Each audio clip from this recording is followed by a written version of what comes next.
folks, welcome back to Good Enough Customs. So last week we were going over this little small block. Paid $350 for it. It was a running motor. At least that's, you know, the videos I saw was it running. Not saying anything bad about the seller. He probably didn't know that the rod bearings were shot. But if he did, shame on you. Anyhow, so last week I kind of left off with the question. I'm running around cleaning up the shop right now as it is a freaking mess in here. Last week I left y'all guys off with a question of what do y'all think I should do here? What would you do in this situation? That type of thing. You know, we got a few options here. One, you know, throw bearings in this guy, clean it really good. You know, go through the motor, put it all back together. That's going to be our cheapest, quickest, and easiest solution. Two was pull the Vortec 350 I've got in Steve, and I'd have to pick up a flywheel. Might as well pick up a clutch while I'm at it and dump it in Little John. And in case you don't know who Little John is, Little John's my 1-ton, what is that, a 90 or 86 GMC 1-ton dually single cab truck. It's a small block truck right now, manual trans. I did a bunch of work. There's a whole playlist. I'll throw a link.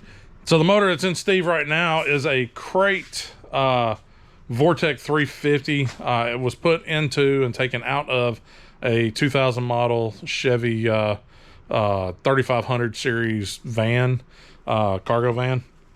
So the motor's set up for, you know, towing and all that stuff. Only thing I did before I put it in the truck was swap the intake, put a distributor on it, and a carburetor. There we are. Didn't do anything else besides that. But this motor's probably only got like 35,000 miles ish. So it's a good low mile, solid motor that I can take and put in Little John for, I don't know, $500, $600 total money.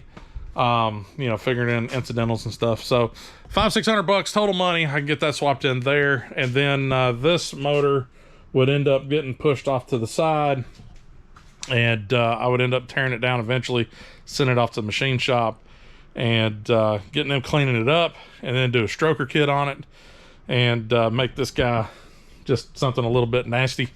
And then for Steve, taking the big block that I built, and believe it or not, folks, I built that motor almost a year ago.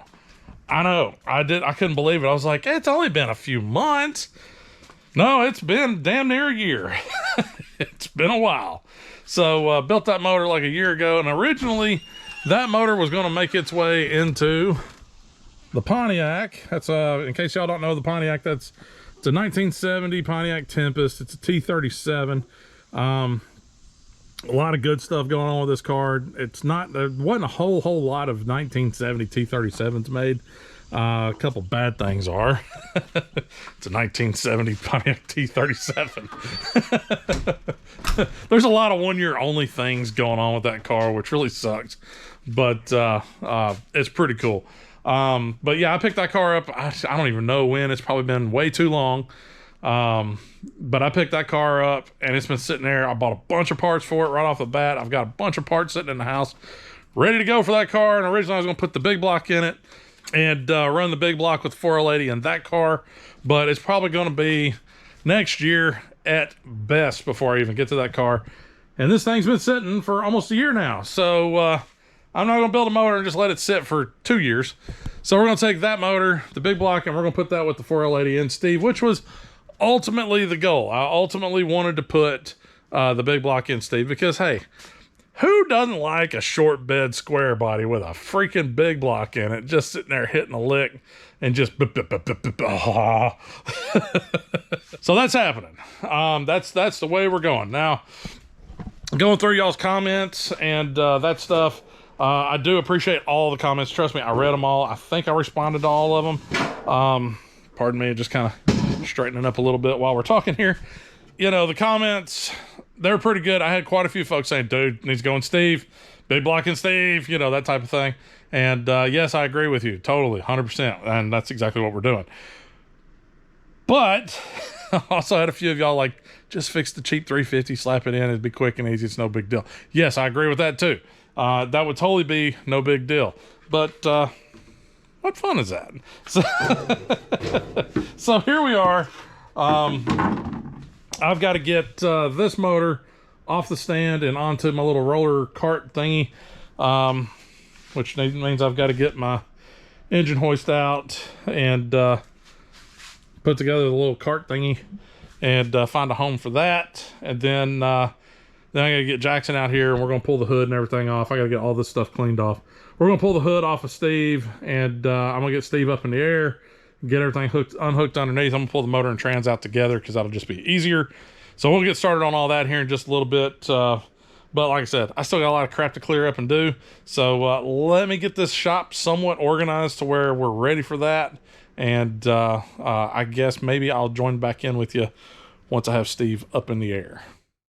All right, so got everything kind of, got my little cart put together, got this guy moved over, drug out my engine hoist.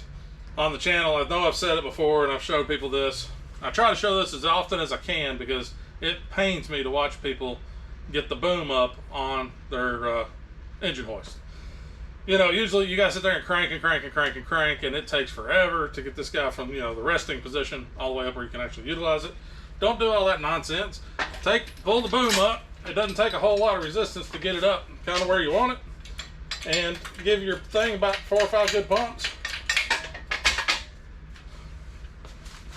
And voila, it's where you need it.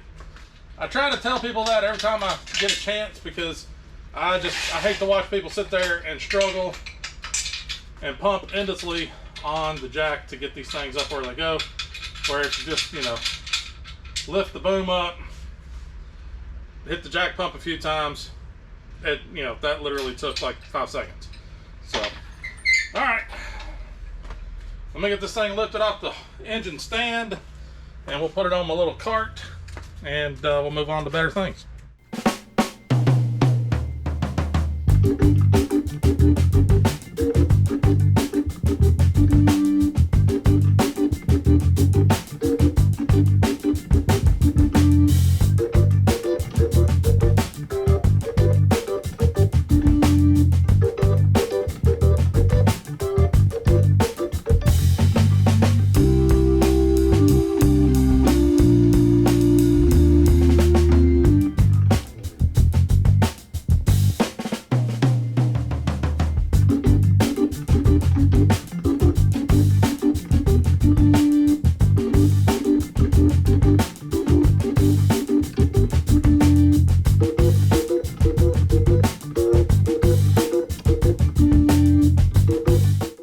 All right, so got him on the little stand. Now this little stand I picked up on Amazon for I don't know, it was during their Prime deal days or whatever. So I think I ended up paying like $50 with tax and all on this little stand. It does come with some bolts that are lined up there on the front, but apparently they're metric because they don't fit anything on this motor. So even though it's supposed to be for a small block 350, it lines up pretty good. These two easy to get. That bottom bolt right there on the bell housing, couldn't get that thing to line up for nothing. So yeah, it's whatever. It's got one on each one of the motor mount spots, 2 on this side, 1 on the other side. That should hold it just fine. Probably fine with just 1 bolt in each spot, but whatever. All right, so I got to figure out a spot to put this where it's going to be kind of out of the way and, not having to trip over it and all that fun stuff.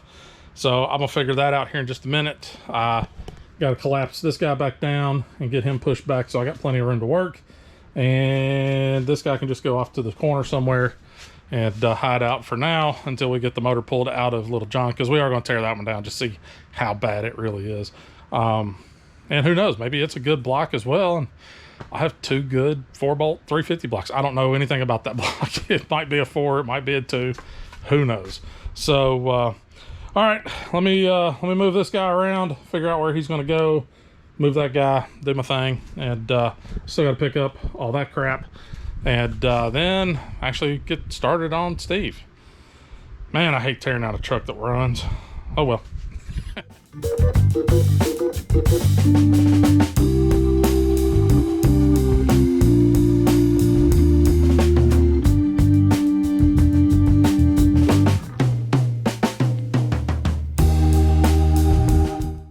right, so I still haven't put Steve up on jack stands yet.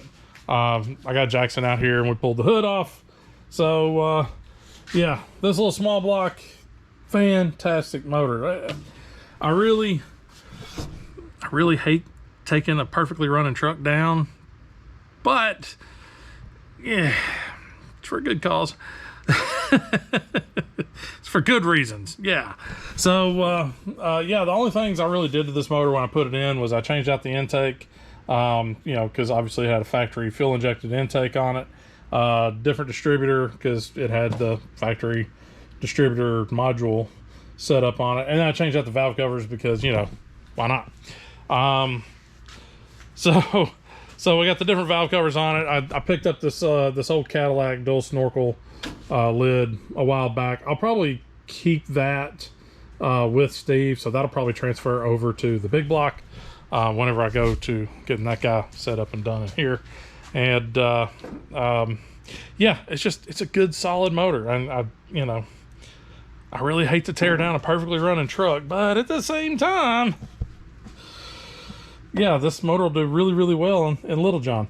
So anyhow, I guess I'm going to get under here and get this guy jacked up in the air, so that way I can get, what do I got to do? I got to disconnect the drive shaft, disconnect the exhaust, pull any wires. I need to disconnect the battery. Got to drain the block, get, you know, coolant out of it. I did, while I was sitting here looking at it and I was talking with Jackson, I'm going to take this radiator, which has worked very well for this motor setup. I'm going to take this radiator and I'm going to put it in Little John. And the radiator that I just put in Little John, it's going to come out and go in Steve. So this radiator did well, like perfectly well, with no fan shroud, nothing like that. It got a little hot on power tour, but it was like 105 degrees on asphalt. We weren't moving, all that fun stuff. It got hot there in Nashville at the super speedway, and then it got hot again down in Birmingham when we were stuck in rush hour traffic again, 100 plus temperature, and we weren't moving. So that's the only two times this truck's ever gotten any little bit warm, and it really didn't get hot. It didn't go nuclear or anything like that. It got hotter than I'm used to. I think it got it to like 210, and I was just like, whoa, we're gonna stop that right here. Generally this truck sits between 185 and 190, or 180 and 185. I don't know, 180 thermostat is what it's got in it, so it usually hits 185 and it'll drop back down once the thermostat opens, and occasionally if it's really hot out it might go to 190. That's it. But yeah, we're gonna swap out the radiator. Might as well. That radiator is actually for a big block truck, so so that ought to work out pretty well. But yeah, that little 350 has served Steve well. All right, enough yapping. I'm gonna get under here, get this guy jacked up, and I guess let's get started tearing down a perfectly good running truck.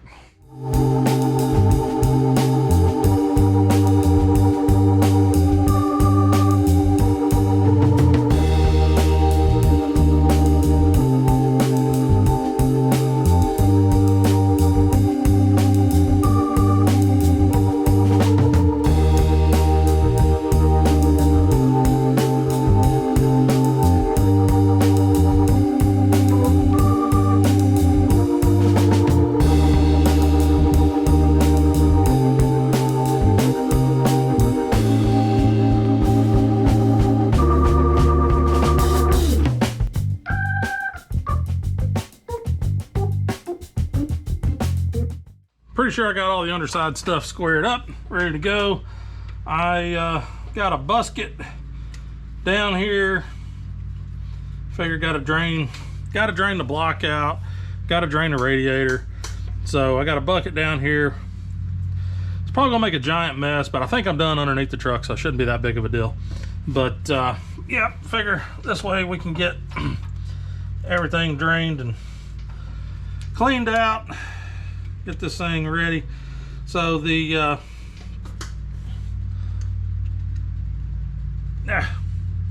so I got the rear, so I got the trans cross member disconnected, the exhaust disconnected, I got the starter disconnected, got the shift linkage disconnected, I got my negative cable disconnected.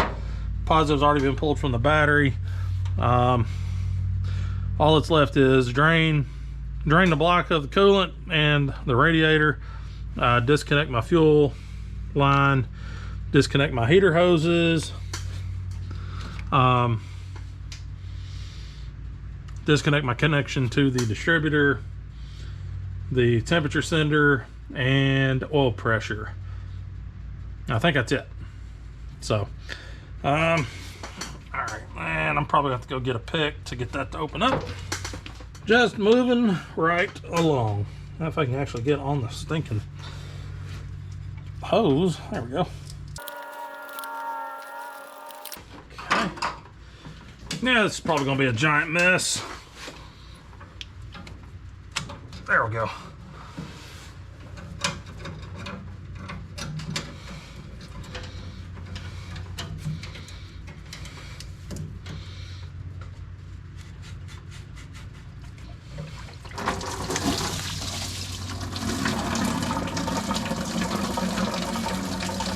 I was hoping I had an old oil jug laying around. I could make a little dam for this, but I didn't. So just use my hand, try to redirect as much of the coolant into the bucket as possible. You know, that way we can save a few bucks, reuse the coolant, because there's nothing wrong with it.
Alrighty, well, I believe I've got everything disconnected.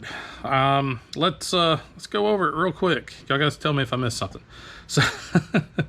So, went ahead, pulled the radiator, got that guy out of the way, disconnected the trans coolant lines, went ahead and took a couple of just some, rubber gloves and put it over my upper and my lower radiator hose connection points, water pump, water neck, that thing. I got that done, disconnected my heater hoses, disconnected my fuel line. That's it for this side, I do believe. My choke, the electric connection for the choke on this side of the carburetor, that guy was actually disconnected, so don't know what happened there. It looks like the wire got pinched or pulled, and so I've got a hot floating around under here somewhere. We'll find that after we get the motor out. Whoops. So at least it's a switched hot. It's not a constant hot. Let's see, over here on this side, pulled the power steering pump off. This power steering pump, which is right there, that's going to stay with Steve. mainly because then I don't have to deal with hoses and getting those fun-filled connections done. Funny part is I've got this crap, who is it, TCI, I think. It's aluminum setup for the front, you know, components. So it's got the bracket for the alternator and a little turnbuckle to tighten the alternator. Also the bracket and everything for the power steering pump. That guy was missing, so it mounts on the block. There's a bolt here and a bolt here, a couple sleeves, and then it bolts to the block. And then this bolts to the lower part of your power steering pump. That bolt was missing. So I guess it fell out somewhere, sometime, at some point. So so that got disconnected the throttle cable, disconnected my distributor connection back to the switch. Also, yeah, that green wire goes to my tack. Disconnected this plastic line right here for the oil pressure. Don't worry, I'm going to go to copper on that. That line's starting to get a little bit brittle. It's not as pliable as it once was. So I'll go to copper on that, so I don't have to worry about that eventually, you know, splitting and spraying oil everywhere and making a bigger mess. I did plug I just put a little plug in over here where the thermostat connection was. Disconnected my heater hoses, my vacuum lines to the carburetor. Pulled the carburetor, obviously. Had to get that out of the way. So I'm kind of at a point right here where I'm ready to pull the motor. The only thing really left are the two bolts in the motor mounts. Everything else is taken loose: the exhaust, the shifter, the drive shaft, the transmission cross member mount. All that stuff's loose. Everything's ready to go. Speedo cable, got that one too. So everything's ready to go. The problem I got right now is I used to have a lift plate, an engine lift plate here. It wasn't mine, it was Crook's. And then I think when Caden was putting his LS in his 76, I think he came back over and grabbed it, so he could pull the old 350 out and do all that stuff. So I don't have a good lift plate. Now, I could hook a chain up right here, you know, do like I did to move the other motor. Put a chain right here on a bolt and then do the same thing back over there in the other corner. But the problem is I'm going to run into there is the whole motor is going to want to, you know, twist with the transmission on it. And I really don't want to be fighting that. You know, I'm not going to be doing all this stuff by myself. I will be doing a lot of it. Oh, there's a ground I need to disconnect, I think. I'll have to double check that. Remind me to do that. Pretty sure there's a ground from body to motor that's back there. I got to get that guy disconnected. But, you know, I'm going to have Jackson possibly helping me. I'm going to probably holler at Crook and see if he'll come over and give me a hand getting this motor out. It's a little bit of a pain to do, you know, one person, you know, mainly because I don't want to tear anything up. Now, if I'd gone ahead and pulled like the entire front clip off, then yeah, I could just do that myself because it'd just be pick it up and pull it straight out, done. But I wasn't going to pull the entire front of the truck apart. So I guess right now we're at a stopping point. I hate it that I didn't get the motor pulled out today. That was kind of my goal, but I did order a lift plate off of Amazon. It'll be here tomorrow. So tomorrow, I guess I'll get back out here and put the lift plate on and hook up the hoist, pull out my motor mount bolts, and yeah, get ready to pull this turkey. It's pretty much ready to go. So I think I'm going to call it there. It's been a busy day trying to get all this stuff disconnected and doing all that. So got a lot accomplished. I know it doesn't seem like a whole lot on the video, but you know, I'll work more on it tomorrow. But who knows when that lift plate will show up. It could get here at like 7:30, 8 o'clock tomorrow night and not even have a chance to work on it. So rather than risk not getting a video out in time, I figure I'll just shut it down here and we'll move on. So I guess next week we'll get this, you know, y'all guys will see me getting this motor out of Steve, getting this guy pulled, and then from there I'll probably, just because space is an issue right now, there's not a whole lot of storage because, you know, the corner of shame is very full. So what I'll probably end up doing is pulling this motor and trans out, setting them down, breaking them apart. I still got to order the flex or the flywheel and the clutch kit for the other truck. I'll go ahead and get that ordered. But then we'll probably push Steve outside, pressure wash underneath the hood right here, because I'm going to go back and repaint all this. This is all just gross. Plus that'll, after pressure washing, I can get started on getting some of this rust. You know, you can see where I'm eat up real bad right there in the cowl, right over here in the cowl, all sorts of spots over there, on the other side of that master cylinder, all down here close to the toe board. There's not much metal left there, you know, and that goes all the way across. So I do have that other firewall out back that I can cut parts off of. It's actually fairly solid. It's got a little rot down on the toe board part of it as well, but I don't know, I'll use what I can off of it. That's the only reason why I kept that piece. But then we'll make a decision on whether or not I go ahead and do the smooth firewall thing. I'm kind of up in the air with it, just because I don't want to, you know, if I do that, I lose my heater, so I gotta pull the fan off. I lose my heater, I lose my heater core. Now, I mean, it'll make this look really, really nice over here, but then I'll have to figure out what to do over there, because I'm going to have to pull off the master cylinder, pull the steering column. I think I have to pull the steering column out. There's a lot more work involved if I'm going to put in the smooth firewall panels. It's a little bit more work than what I'm really wanting to get into right now. So it may just be I cut out the rust and put in some fresh metal and just call it good there. And then we'll make sure everything's good and scuffed and cleaned up, and then get everything a nice coat of paint, and then we'll be ready to drop the big block back in. So with that, I guess we're going to close this one out. I do appreciate y'all guys watching. It means a whole bunch. If y'all got any comments, questions, whatever, throw it down below. I'm pretty good about reading those. If you want to follow me on social media, that information is listed in the comments. If you like the video, be sure and hit the like button. And if you made it this far and you haven't subscribed, why not? What are you waiting on? Just go ahead, hit the subscribe button. Don't cost nothing. All it does is help the channel grow. So, all right, folks. Well, I do appreciate y'all, and we will see y'all guys next time. And just remember, folks, ain't got to be perfect, just good enough. And we'll talk to y'all next time.